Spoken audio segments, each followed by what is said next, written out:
Hey there, you amazing patrons. It's X, and I'm here along with Felicia and Kyle, and this is the Utah Outcasts Secret Patron Show. This is the special content we provide to the folks who are generous enough to share at least $1 a month with us.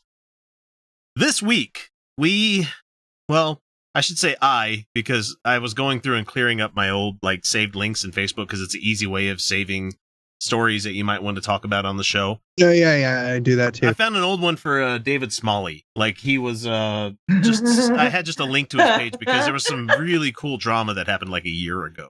Yeah, well, really cool and not really cool, but it was cool for the fact that people were coming out and being like, "Hey, don't have such a fucking high self-opinion about yourself. You're not that fucking great, you know." Yeah. Oh, yeah. God, yeah, that's right. That was fucking funny. You're just another LA tryhard. That was the one that I think he got really mad at me. And he started, I think that was the thread he started, responding to me on, and I was just I kind of let him have it. And he's I'm pretty sure that was that thread. This is the one where he was talking about how if I don't get X amount of patrons, I'm going to cancel the show. Yeah, that's the one where he started responding to me, and I was like, oh, I got your ear.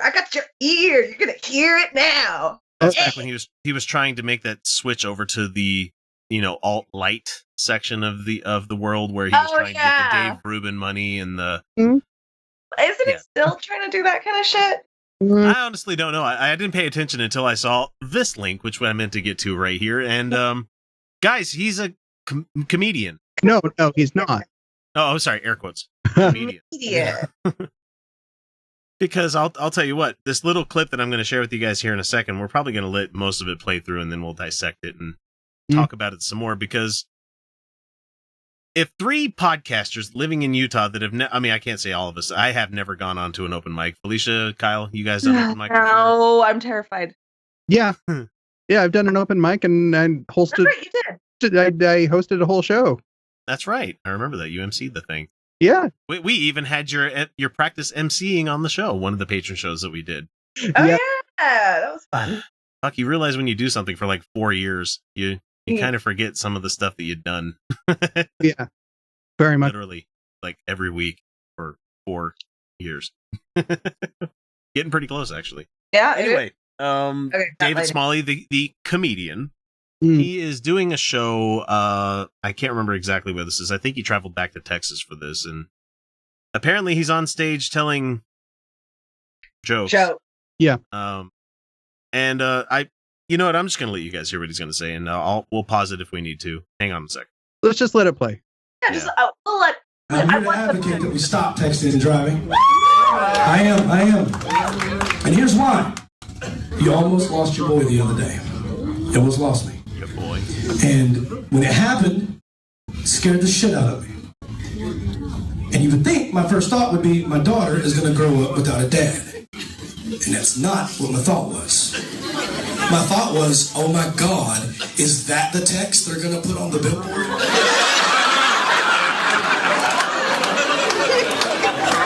Whoa. You have no idea how close you were to seeing my face right next to the words, girl, when I get there, I'm gonna beat them cheeks.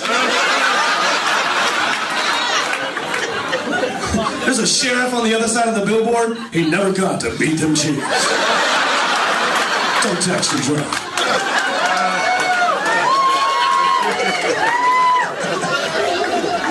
Okay, if that's one of your mid-set jokes, maybe I'd be okay with that. But that's the one that he chose to put on his Facebook to show him as a comedian. Yeah. That's one. I don't. Okay. Do we want to get started with the beat your cheeks? Well, I kind of want to start with the timing, honestly. I really feel like that's an important element. Because your boy. Okay, we'll get to the AAVE. We'll get there. Yeah. Okay, so the setup, right? So that we've got setup and then middle and then punchline, right? So the setup is don't text and drive. Yeah. That's the middle part before the turn. Is where he was setting up how it was going to be funny, which is, billboard, last text you wrote, what's it going to be? Yeah. Right. And guys, we honestly spent 25 minutes, 30 minutes going over this one joke. Yeah, we did. And then we made it better. We did make it better.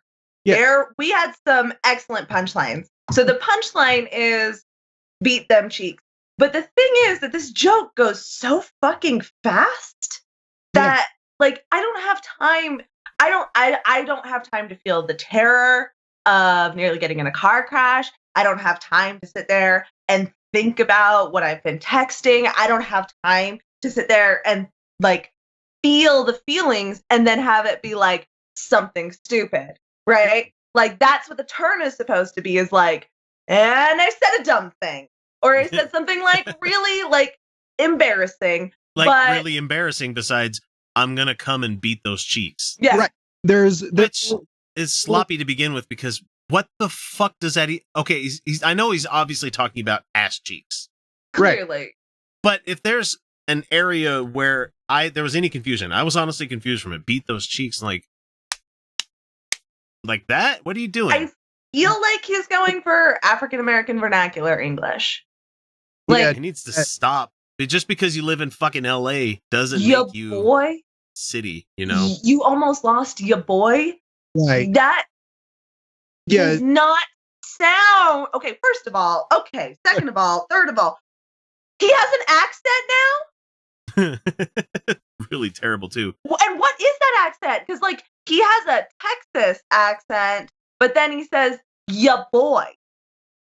What the fuck is going on here? When you listen to Dogma Debate, the most you ever catch him doing is a y'all. Yeah, which I drop y'all because I can't help it, you know? No, I've known people from Texas who have about as much of an accent as him, where the most you hear is y'all. It's very regional. It's a very regional thing. But now he has a fucking accent, and okay, let's talk about beat them cheeks.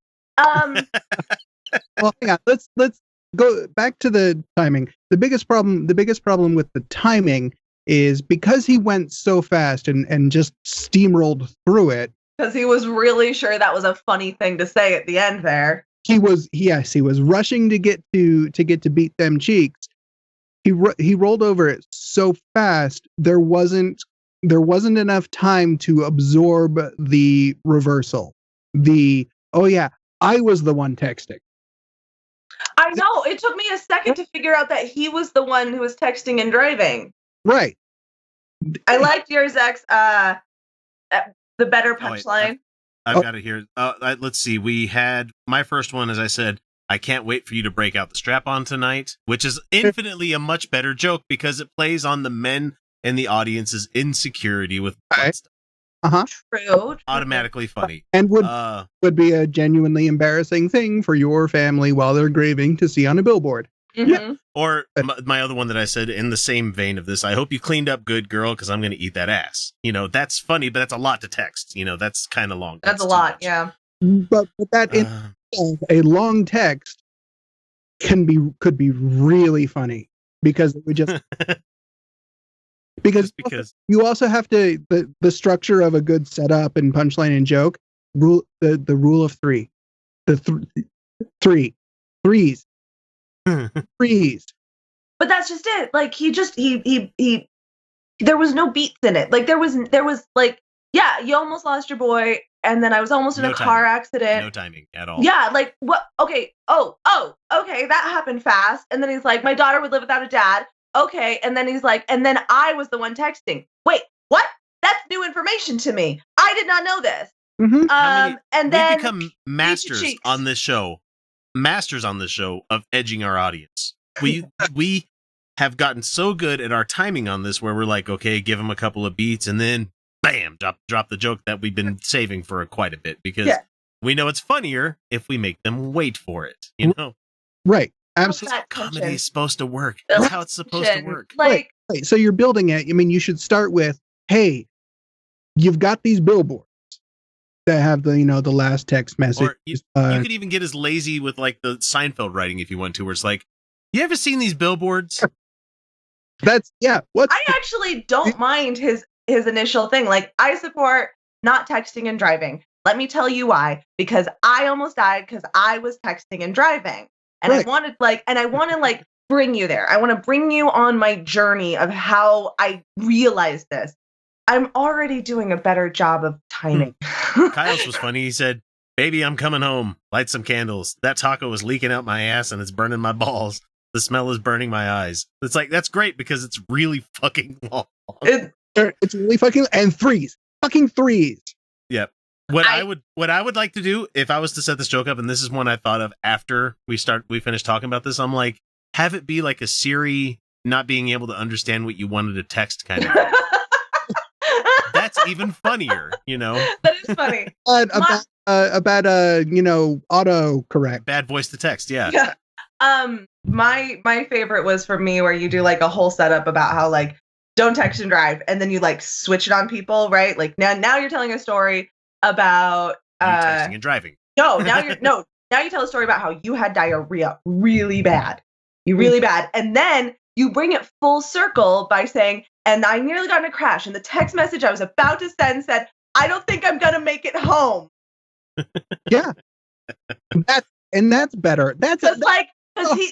That would mean like you meant it like, "I don't think I'm gonna make it home because I'm gonna shit myself." but the text message on like the billboard is fucking dark. Like, that's fucking dark. I do like your other one, Felicia, the one you sent out about your sister. I really was not thinking about my sister. I just thought like it would be a funny thing. Like, it would be so terrible. Like, it would be so terrible. But like, the only thing the text message says is, "My sister's a cunt." Wow! Because you get that hard lady saying the cunt word. Anytime a lady says cunt, it's fucking hilarious. It's so funny. Yeah, and you get to hit that like, it's so good. It's so good. Like, and like you just and like you have to deadpan that joke. You have to deadpan like, and the text I was about to send was, "My sister is a cunt." And like, it's terrible. It's horrible. It's horrible. Then you switch over to the POV of your sister reading that text message and be like, "I am a cunt." It would be so terrible. Like, it's so fucking dark. It's so dark. Because like, so funny. His isn't dark. His does not like hit on that. Like, it's funny because like, oh fuck, like that would be really terrible. It's his is like, you fuck. He's bragging about how he fucks. Dude, we all fuck. We all fuck. All of us are fucking.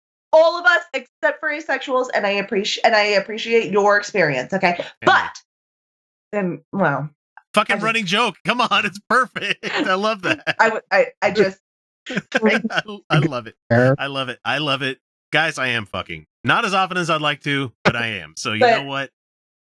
Like, what is, and like, no, you did not send a text message where you said, "I'm going to beat them cheeks." You didn't send that text message. Nobody has sent that text message. I don't care if like that's not every pussy in there sucked up the chair because they got so dry.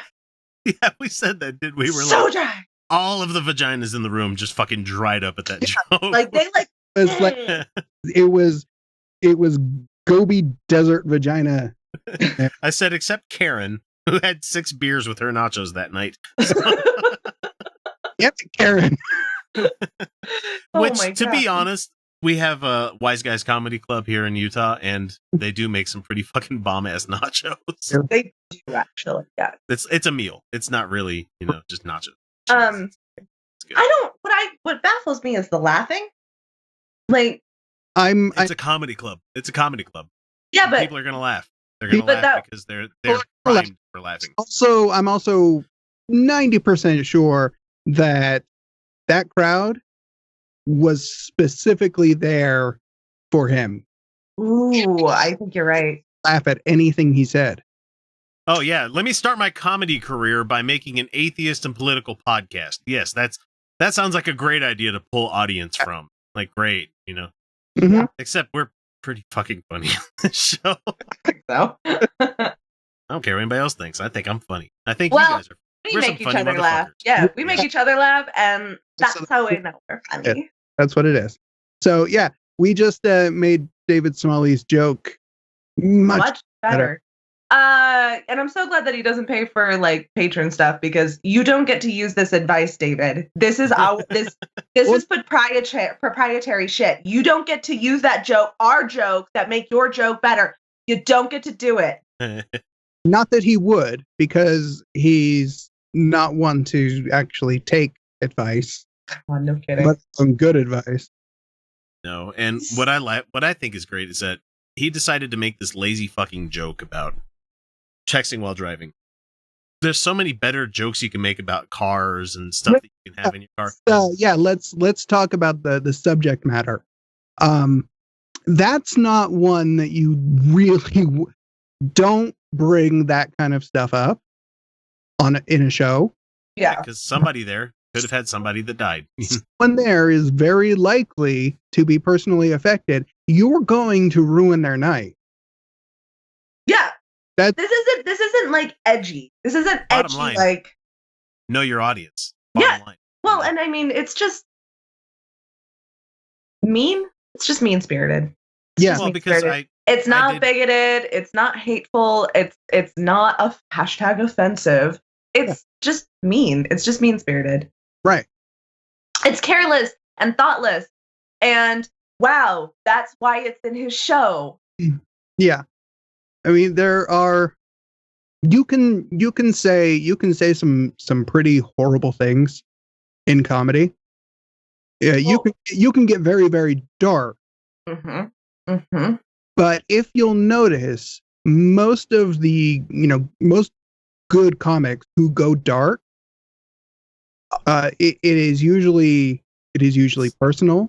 Yeah, self-deprecating too. It's self-deprecating, or it is extremely relatable. I mean, the reason you will see a lot of comics doing very dark jokes about kids because that is fucking relatable to every parent. Yeah. Everyone has very dark thoughts about their own kids sometimes. So, and I especially like it when people get super offended by someone telling a kid joke kind of thing, and it's like, yeah, boo that imaginary kid that I just made up. Boo, boo that fake thing that doesn't actually exist. You know? Oh man, yeah, no. I have heard many a funny pedophilia joke. I have heard many a funny. I wouldn't. Oh God! Before Andrew Torres stepped in and made the guys at Puzzle in a Thunderstorm not tell the jokes that Eli was telling at the time. My God, man. He was making some of the funniest fucking jokes I've ever heard in my life, where he's talking about digging up Phyllis Schlafly's body and having his way with it, or It's so terrible. It's terrible. It was funny. Okay, what was really funny is for the longest time they wouldn't let him finish the sentence, "I want to fuck a," right? Yeah, I want to fuck up. And then he finally got it in, and Noah was like, "Fuck!" So I about died. Died. It was hilarious. That's funny. It's almost like you have to know how to write in order to be funny, because you have to understand the point of view of the person telling this thing and the point of view of the person receiving it. Right. Mm-hmm. I don't think David knows how to do that. Oh, yeah. So that's really the key to a good joke, is that you're communicating an idea, right? That's what you're doing in good art, is communicating ideas. And David doesn't seem to understand that he's not communicating any idea there, except for that he fucked. Cool. Hey, girl, let's fuck. And apparently so does it while he's driving. Which is nothing I've ever done. I've never been at a point where I guess I'm a bad example of manhood or something in that case, because my first and foremost thought isn't about when I'm going to get my dick sucked next, or when I'm going to be beating those cheeks or something like that. It's like, I'm one of those responsible people that pulls off to the side of the road to, answer a phone call kind of thing. Yeah, right. Yeah. Yeah, no. I don't text and drive. I don't do two things at once, though. Like, I don't do two things at once. Like, I don't even fast food and drive, because it's just no. Well, first of all, don't be a Neither do lazy I. fucking eat in the middle of your fucking driving. You know, it's like, Right. Yeah, never would do that. no, that's fast food. That's like eating a burger. That's something that could be messy. Like, if it's a French fry, you'll catch me with the cardboard thing over my face while I'm driving. You know. Yeah. Yep. I'm not a burger. Should when you go through the drive-through, those fry boxes really should come with a strap. I was gonna say they need to be like a fucking horse feed bag, where it's just like right in front of your face, and you just jiggle it around a little bit to get the next fry in there. Get that head motion going on. See, that's how you workshop a joke there, David. That's a lot funnier because I'm not talking about sex. I'm talking about me being a fat fuck that likes to eat French fries while driving. So funny. That was so funny. Oh my god. Like, and I could just. What was so funny is I feel like so many people can relate to that, and they just like they're like, yeah. Well, because everybody's gone to the car wash after, like, for their yearly, I'm going to go clean my piece of shit car up. Oh, They get to the car wash. How many fries do you find? Too many. Exactly. Too many. I actually almost never order French fries. So. At least a small carton, small box. Hey, cool, free fries. I find, for the most part, popcorn in my car, because I give kids popcorn as a snack a lot of the times because it's a good snack to get. I find on my side of the car peanuts and almonds and stuff because I like nuts. Mm-hmm. I have 5 pairs of shoes in my car right now. 5. Yeah. 3 of them are stripper heels. And one of them is work shoes. And then one of them are shoes that I wore out to the car and then put my boots on, which I'd left in the car. And I haven't taken them back out yet. So yeah, David, if you want to work on jokes, make them relatable. Make them human. Make them about you. Don't pretend that you're something that you're not. That's so obviously fucking transparently not true. Yeah. Yeah. You didn't say that. Nobody has said that. Like, especially you didn't say that. Yes, I understand that you're a cheating, kind of pimpish, kind of gross douchebag.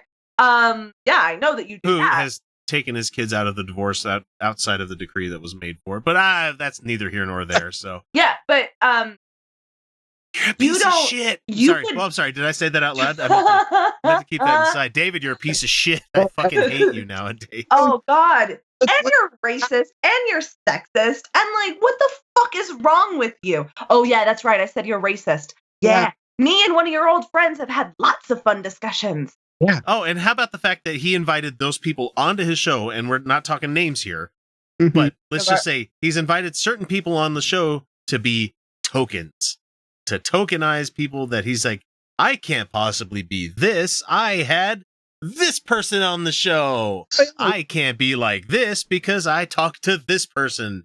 I can't possibly be that. Hey, guess what? You can still be a racist, misogynistic piece of shit on the inside. But the fact that you want to call yourself, he's the kind of guy that would be, but I'm an ally. But I'm an ally. I'm a feminist. Let me tell you how I ally. This is how one allies. Shh, people who need I had allies. this one person on my show that one time. Just people who need allies. Just, I will tell you how I ally. And I keep forgetting this is going to go out to everybody in about 6 months. And Oh what yeah, the that fuck would is be going fun. on? Hey, that's okay. But you know, the worst part about David Smalley is he's not fucking funny. That's really the most offensive part. It is. God, that joke was so bad. I kind of love it though. Like I love it in the way that I loved terrible movies. And I don't mean terrible movies like Sharknado that aren't even trying, that know they're terrible. I'm talking about terrible movies that really fucking tried. Yeah. It was really a lot like watching or watching or staring at a car accident What a story, Mark. and driving. I wish his name was really Mark. That'd be great. That would have been funny. So I guess, David, I'm going to send you off with this last one here. You really need to, you really, really need to. It's time to stop. It's time to stop, okay? You're not funny. You're never going to be funny. You were No. not. It's something that you either have to really, really work at, and you're not. You're doing your podcast shtick. Oh, and also, I need to say this. you always mix Alex Joel's voice way too low, okay? His voice isn't that low. I could never fucking hear him on your show. And then, like, I've had multiple conversations with him, and I'm like, what the fuck? Your voice doesn't sound like that at all. And he's like, yeah, I told him how to fix it, and he never would. Yeah, that's what this is a call out. Well, how else would people know that he's black? See? That's a joke. That deserves a little bit of this for you, Kyle.